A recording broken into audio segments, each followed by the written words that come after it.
I actually wrote. He wrote a thing. Whoa, dude! Jesus, Whoa. we were talking about this. Remember, we were thinking about publishing these things first. I have. Fucking No, Ted this is not going anywhere. I just want to make sure. So, It's already scratching, by the way. yeah. Yeah, no, we're all like, Okay. So, as I mentioned in the chat, Mhm. I hate spiders like other people hate snakes to public speaking. Mhm. So in 1989, when I heard, Spielberg was involved in making a killer spider movie, I got really excited. Oh, I okay. love to be scared. Like, fucking bring it, man. Like, Big Steve's making a spider movie. I'm all in. Big Steve. So I'm, Well, I would say Frank Marshall was well, making it, but we'll get there. So Yeah, but he's. I was literally From counting days until this movie was going to come out, and I think Whoa! July of '90. That's how pumped I was. And then as the release date's gets closer, I get my first view of the movie poster that has that line, "A thrill comedy," Mhm. and I was like, nevertheless, Scott remembers. I mean, like I Nevertheless, he had an urge persisted. to wrangle a ticket to the press screening. Yeah, that's right. At the Galaxy, right? A week or two before the movie came out at the Lumiere. Lumiere. Okay, that's right. And my reaction to that movie at the time is pretty much exactly the same as my reaction now. It's disappointed and a little pissed off. Wow. And so this movie underperformed at the time, and I don't think it's actually discussed that often now. No, it's and I nothing. think the reason is that Frank Marshall, and this is a quote that I got off of IMDb. He meant for the film to be like The Birds. Of all the movies to decide to pick to pattern your movie off it, he added, "People like to be scared but laughing, like a roller coaster. Okay, what no the one hell? wants to be terrified." I don't remember laughing Frank? at The Birds at all. Yeah, Frank? The Birds isn't funny. Frank is wrong. Frank's Frank wrong. was wrong. They left something. Sorry, they left something off on that though. He also cited Jaws. Well, so And hold as a that thought. tone. Hold that thought. So Isn't he a first off, he's producer on wrong. Jaws? Second, whatever people he's talking about are fucking pussies. There are great examples. So this, the repeated hackneyed attempts at comedy is what sink this fucking movie for me. They don't work, and they rob the film of any tension that it builds. It's like a balloon goes off. It's like it gets to a certain point, and then all the air comes out of that balloon. I mean, there's literally two sets of actors in this movie, two camps. Over here, you've got Jeff Daniels, who I actually thought was pretty good, and like Julian Sands and all of the scientific team. They're in a better, scarier movie. And then over here, you have the townspeople who are literally, they've all been dragged in from the cast of Chevy Chase's Funny Farm. Right. The worst of which is fucking John Goodman. This movie would be improved immeasurably if you literally excised every single scene that he is in completely out of the movie. It would be better. It would not be perfect, but it would be a lot better. There are examples of scary movies that release attention from time to time, and Spielberg knows better because he was involved in two of the best. Jaws, which was mentioned, and fucking Poltergeist, which I watched 2 nights ago, and I hadn't seen it in 20 years. Holy shit, that movie is still good, and That movie fucking rules. all of the movie, all the You built the occasional- development on top of the graveyard without moving the bodies. all of the You only move the headstones! Which it is a PG movie that is also a roller coaster ride. It is also very fucking excellent, but all of the levity feels natural. It feels from fully developed characters and the great acting, and it's not like a fucking TV sitcom, which is what this movie feels like a bunch of times. So I will grant that there are scenes in this movie that I find, as a person who hates spiders, almost impossible to watch. This movie includes one of the most loathsome fucking things I have ever that disgusting and it's looking this thing. fucking thing. Yeah, it is. Anytime one of those is on screen, and I know they're not poisonous, I don't care. It's not even actually a spider. Like, I want to run out of the room. I want to run out of the theater. So I dislike this movie for the same reason I dislike Signs, because what we got with Signs was, instead of a fucking awesome movie about crop circles, we got Signs, and instead of a fucking awesome movie about killer spiders, we got this thing. So it's neither thrilling enough or a good comedy, and for that, Wow. Okay. I guess we can end the thing to show them with the well done. But well, now the thing is, you just pointed out what the problem was. So it's Frank Marshall, and Frank Marshall is a triangulating producer. He's like some comedy, some scares, some other thing. I'm going to try my hand at making like a comedy horror film, and he does. He's just triangulating. He's pulling in elements. That's what he said. There's two different casts. That's because it's designed on purpose that way. Now you brought in Poltergeist and Toby Hooper, who did that one. That guy's background's horror, and he knows what the hell he's doing, and brings in the comedy. He knows when to bring in the comedy to be a release valve. Not a lot of people know how to do that, and Frank Marshall did not know how to do that in this film. You know, Although it's funny because everyone says the original script sucked. really, The original script didn't have any comedy in it, and like Daniels wasn't even on board with it until they did. Yeah, the I second. saw that. I don't understand that at all. This movie, I don't think I don't think this movie, if you take this movie and you excise the comedy from it, I don't think it's scary enough. I think this movie, I really like this Imagine movie. if they given this to Wes Craven or somebody like that. yeah. Well, the buildup is very long, isn't it? That's a very different is. movie, Yeah. though. Mhm. Like, that's not the script that they had. Like, I really like this movie, and I disagree with you about the two casts because I actually think almost everybody's in on the comedy. Jeff Daniels, especially, is in both sides. He's in the side of the horror cast, and he's in the comedy. Kind of playing the straight guy on the comedy stuff. Yeah, but he knows he's in a comedy.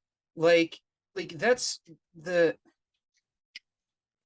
biggest plot tension in this movie is how will he eventually overcome the sheriff and the other doctor? And they accomplish that by having the other doctor get killed and the sheriff get completely overruled by the coroner, who is secretly the funniest character in the movie. I love that guy too. He's great. Like I didn't feel like that guy was pulled out of a sitcom. He had some funny lines, but it wasn't like a laugh track. But he doesn't really do anything either. He's just there to tell the sheriff to shut up. That's basically his whole job in the movie. And then there's the running gag that he's always eating. He's always in the doing an autopsy and eating. We're talking about two different. The sheriff is the guy from Hollywood. The funeral director is always eating. The coroner, the medical examiner. Oh, right. Is the guy with the bolo tie in the grave. Yeah. Oh, yeah. Cartoon character. Mind you, who's married to Mimi from the Drew Carey show, and she's in 2 scenes, and in the second one she's dead for most of it. This film it's weird because it breaks up into segments, like more than I see most films do. It's all, you look at the kind of progression of the character, it's all little compartments of 3 or 4 minute long scenes, which is true for movies in general, but this one's really abrupt. There's a bit I thought was actually the best part of the film was the football game, because that was a nice little 8 or 9 minute self-contained horror film. That was all right. Yeah, it was really well done. If you go and you read about how much they had to pay attention to animal welfare on this movie, that really explains a lot of how this movie feels more modern because of how many cuts there are in it. True. It's because they constantly had to cut around doing things. Don't step on the spider. No, first of all, the spider's like, this way, no, this way, no, this way, no, this way, yes. No, they used lemon pledge because spiders won't walk on lemon pledge, and they used vibrating wires, and you can actually see the vibrating wires in a couple of scenes because you can create a path with them, and the spiders won't cross it. So like there's one scene where it's walking across the porch, it's leaving and walking across the porch. You can actually see the wire alongside it as it's walking because that's what was keeping it on the path. But they had to cut around so much of the we have to step on this thing, so we have to actually switch John Goodman to the boot that has the cutout in it, right, so he can step over it. and then we have to cut to the crunchy one, and then we have to cut to the boot coming up. Like, you couldn't do it in one shot the way you would in a modern movie where you either did it with CG or you just made a fake spider and stepped on it and then it was But there are scenes with those real, like I'm thinking about the old lady and pulling the chain on the light, like that.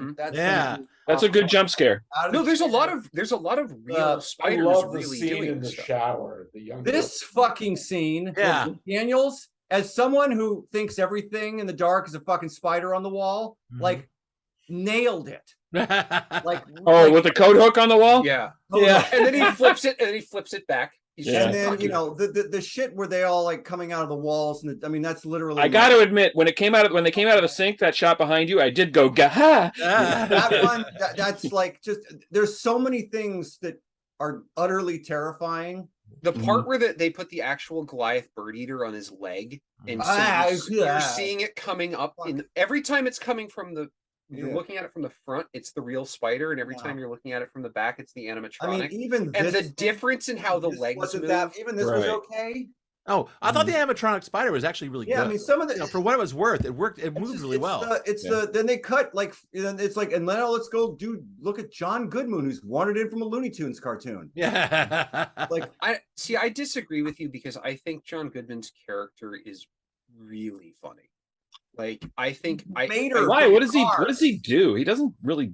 It seems on paper like a really funny idea that just isn't that funny in the movie. Yeah, I don't.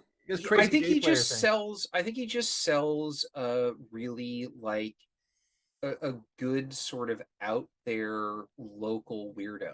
Right. Like, this guy. Like, he wasn't at the party, right? Like, he's not part of that part of their society. He's the person they call in when they have a problem. Go get James Woods from Night Moves. It was supposed to be John Candy, which is a very interesting. Go get James Woods from Night Moves and put him in that character. Right. Well, that guy. Two other things about this: the beginning of the film, they'll take or Ray Liotta. Venezuela or whatever that stuff's all good too. You could probably cut it all out.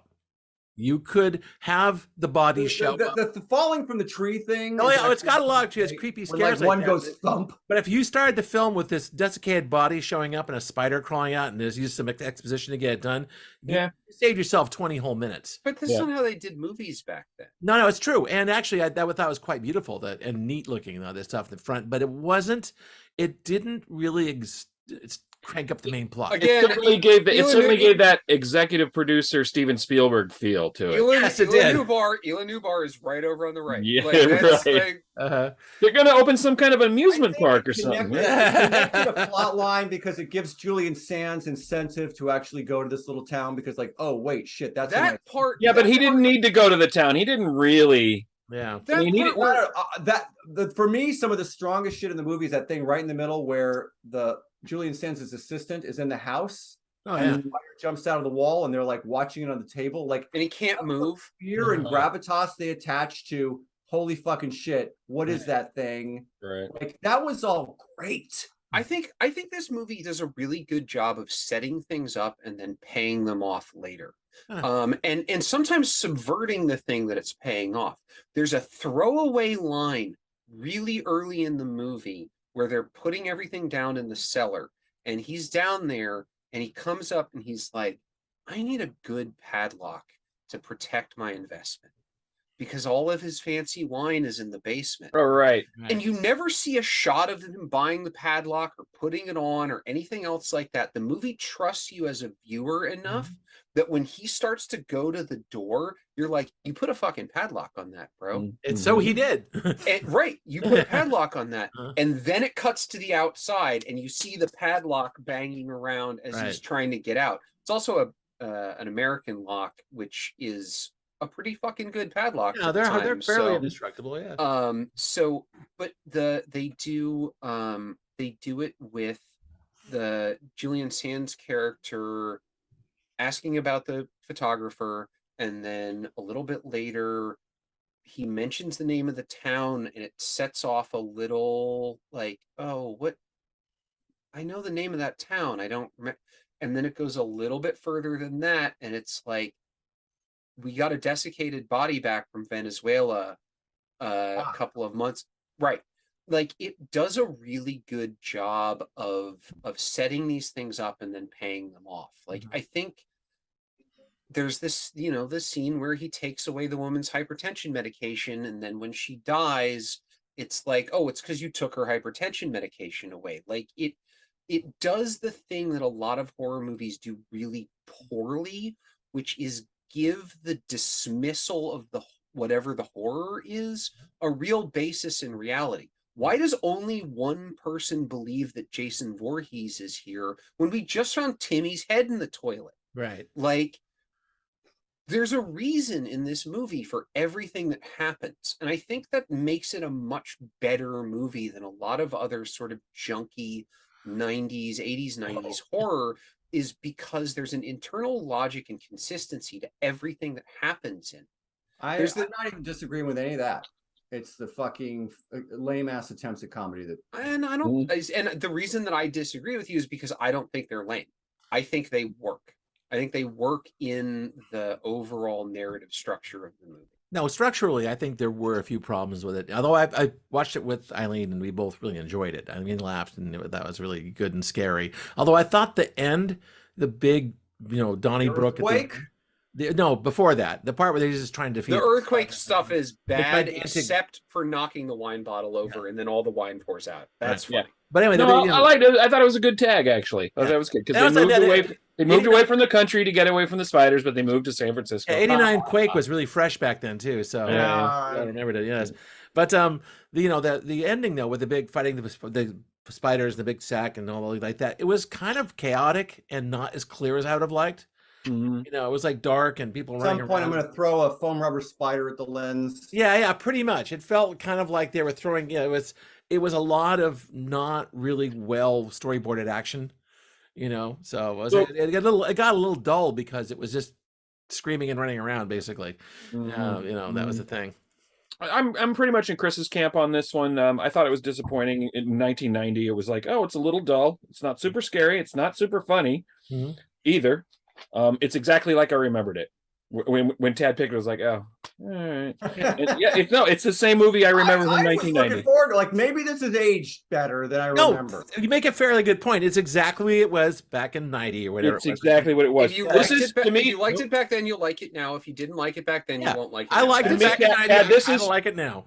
Yeah, this is for me. This is that I've come around on in 30 years. Yeah, but this is not one of those movies. This is not one of those movies. Not be one of those movies. For me, Tad, this is one of your 5 out of 10 movies. It's like there's nothing to hate, there's nothing to love. Does Jim have a corner? Jim, that was my corner. That's it. Oh, and yeah, I was going to bring up Tobe Hooper and Poltergeist, which feels like an awesome Steven Spielberg movie with Tobe Hooper's horror sensibilities brought to it. This feels like a pale, watered down Steven Spielberg movie. You know, it definitely feels like Steven Spielberg's hand is there, but it's kind of like he's just kind of. It's funny because Frank Marshall made Alive shortly after this, and Alive is an incredibly harrowing movie. Is that the Andy's plane crash? Yes. But Jim, anything? Yeah, what's Jim's got to say? I've always liked it. I liked it when I first saw it, and I owned a copy of it for a while on VHS and would pop it in and watch it occasionally. And it's not a perfect movie by any stretch of the imagination, but it's a fun movie to watch.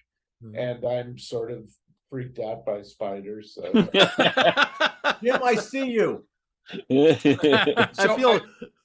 And one thing, though, is I have a friend who's an arachnologist, and I've gone to a couple of meetings of the Arachnological Society of the West Coast, or Pacific Coast, I guess it is. And sounds relaxing. Can I go? I want to go. For one genus of spiders, the jumping spiders, which you've probably seen. If you any sort of weathered wood, you see these little tiny spiders that will jump. One got in my car and I almost set fire to it. Anyway, they're totally harmless. But the thing about spiders is they have 8 eyes, and they have incredibly let me count. Hold on. Sight. Yeah, they can't see for shit. They can't see shit. That's one of the things. That's one of the things I like. Is it's another thing that they set up and pay off is Julian Sands flicking the web when he's feeding the spider in his office. Good, yes. And then he flicks the web up in the barn. Yeah. Kills him. Which is, I thought he was have those great strings that go out, the parts of the web that they keep their feet on or right on, so they know. Wait for vibrations, yeah. No, the one that's right up there is doing it right now. No, mind you, spiders are like the most alien creatures on Earth as opposed to us. Spiders and snakes. We diverged 700 million years ago. Back. What about the octopus? And they didn't change. It's like spiders have 8 legs, insects have 6, and then there's there's the what are the other guys with the stingy tails? Scorpions. Scorpions, vinegaroons. But anyway, that said, we diverged. They were their first records of these animals. They had already diverged from arthropods and other ones like this in the Cambrian era. So these are about as alien as they can get. This is like the weirdest thing, which is why they show up so well in the John Carpenter's The Thing. I think they're dope as all parts. As feet that came out. I just like greatly that you could just turn something over and they're there. And they never more than 6 feet, dude. Never more than there's one right next to you right now. That's what I mean. Like there's probably one behind me. I have no fucking idea. There's my friend the arachnologist says there are more spiders and insects in your house than you know. Oh, no doubt of that. Has that line, like, there's 10 million spiders in the average yard. Arachnophobia is good, clean fun with some genuine creepy, crawly moments. You already fear spiders, it's not going to make it any better. Good performances by Daniels and Goodman, who is a scene stealer. I was pretty young when it was released, and I remember it being popular. It also is one of my favorite terrible actors, Julian Sands. Good family fun. Okay, well, so second appearance of Julian Sands on this movie. On this show, yeah. Warlock was interesting. Warlock was, I think, a little more committed. Warlock. In this film. Anyway, a show of hands, a show of thumbs. Well, I love as many things in this movie as I hate. and I really love. Weird. That's a weird. You should be here. Like this or like that. Okay. So you're perfectly balanced, right? Because I hate as much as I love in this movie. Yeah. So okay, good enough.